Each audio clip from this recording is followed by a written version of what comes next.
This bard's tale begins near White Orchard, with my dear friend Geralt of Rivia seeking his lover of yore, the sorceress Yennefer.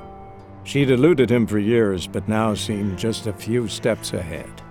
After many trials and tribulations, Geralt finally learned that Yen was in nearby Vizima. Geralt and Yennefer were reunited, but something even more important happened in Vizima.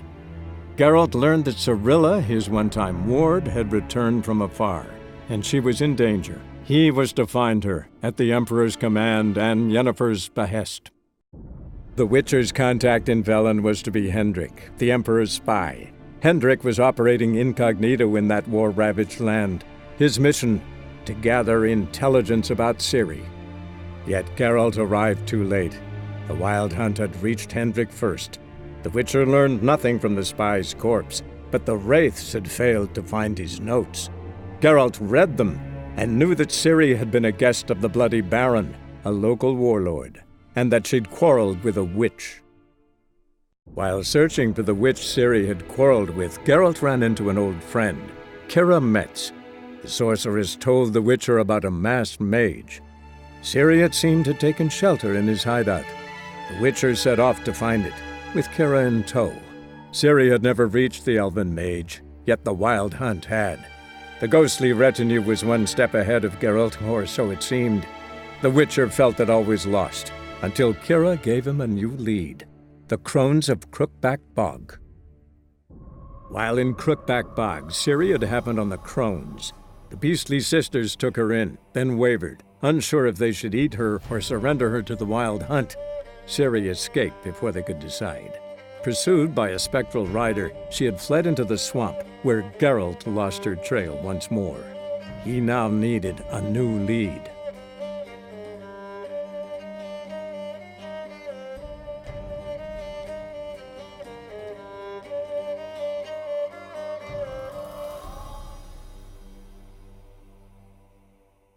Wounded and tired, Ciri collapsed in the swamp. Some peasants found her and took her to the Baron, Velen's self-appointed ruler. The warlord took the young woman in, had her nursed back to health, then sent her on her way to Novigrad. As the Emperor's spies told it, Ciri had reached Novigrad. A lone attempt to find her in the North's largest city would certainly fail. But Geralt had friends he could count on. The Witcher decided to contact Triss Marigold.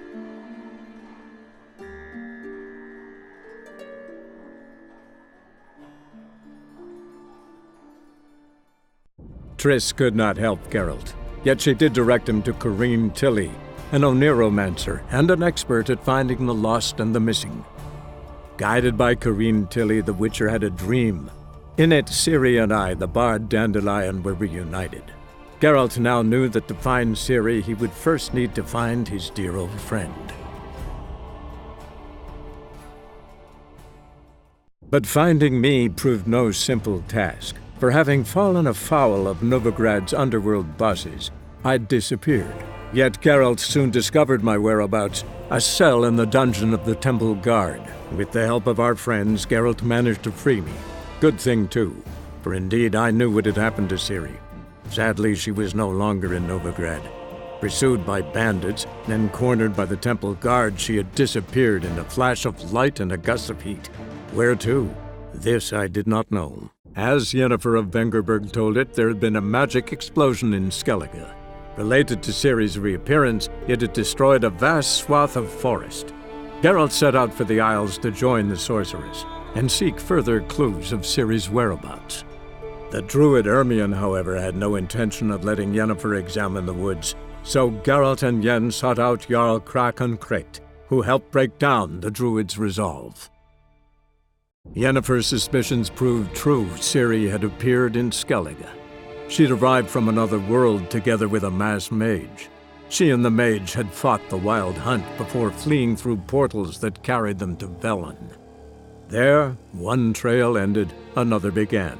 A good time later, the Wild Hunt had reappeared on Hindarsfjall, meaning Ciri, too, might have returned to Skellige.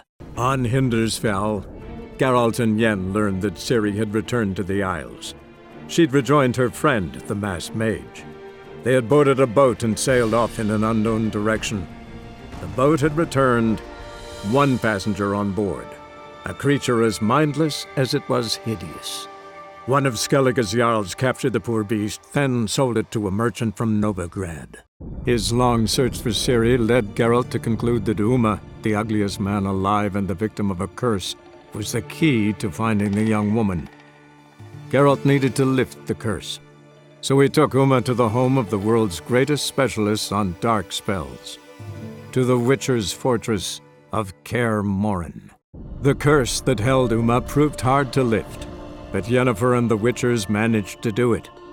The ugliest man alive revealed himself to be not man, but elf, and an elven sage at that. Avallac'h, for this was his name, was the elven mage who had helped Ciri flee the hunt, then hidden her away on the Isle of Mists. Geralt found Ciri at last, on the Isle of Mists where the elven mage had concealed her. There was no time to rejoice, for the wild hunt descended on them. They fled, Ciri teleporting them to Kaer Morhen, where their friends awaited. The wild hunt arrived at Kaer Morhen soon after. A great battle ensued, and the fortress's defenders might all have perished had Ciri not demonstrated her powers. So sudden and violent was her outburst that the wild hunt was forced to withdraw. The battle was won, the war had barely started. After the Battle of Kaer Morhen, the defenders licked their wounds and mourned their losses, save Ciri, who began to plan her revenge.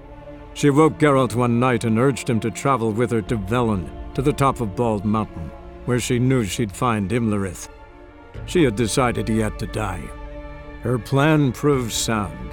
On Bald Mountain, Geralt and Ciri killed Imlerith and two of the Crones.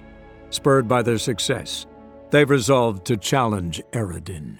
Geralt had to face Eredin, but could only hope to beat him with the help of friends. The Wild Hunt could be defeated with exceptionally powerful magic, so Triss and Yen set out to reconvene the Lodge of Sorceresses. Avallac'h, too, began to lay plans of his own. The elven sage decided to erode the King of the Hunt's support in his own realm. With Geralt in tow, he ventured through other worlds to the city of Tir na Liah. There they found Eredin's viceroy, Gels. Gels had been a loyal subject of the Alderfolk's previous king. When he learned Eredin was a regicide, he agreed to help defeat the usurper. The king of the Wild Hunt sailed aboard the Naglfar, a giant longship that traveled between worlds. As Gels had advised, the Witcher set out to find the Sunstone, an artifact needed to draw Eredin into a trap. Using the Sunstone, the sorceresses of the Lodge summoned the Naglfar to a bay on the Isle of Unvik.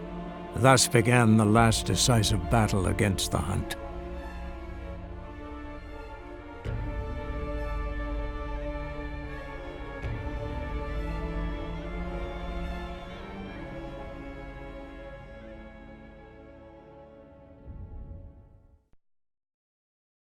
The king of the Wild Hunt lay defeated. As to Ciri, with her exceptional gift, her story was hardly done. The sorceresses helped the Witcher determine that Ciri and Avallac'h were somewhere on Unvik. Geralt and Yennefer set out to find them. Eredin's last words proved a lie. Avallac'h and Ciri had gone together, he as her mentor, to a portal that had opened within Tor Gavalka, Falka's tower. Ciri entered the tower, prepared to use her powers to end a danger once and for all, to save all worlds from eradication in the grip of the White Frost. Sweet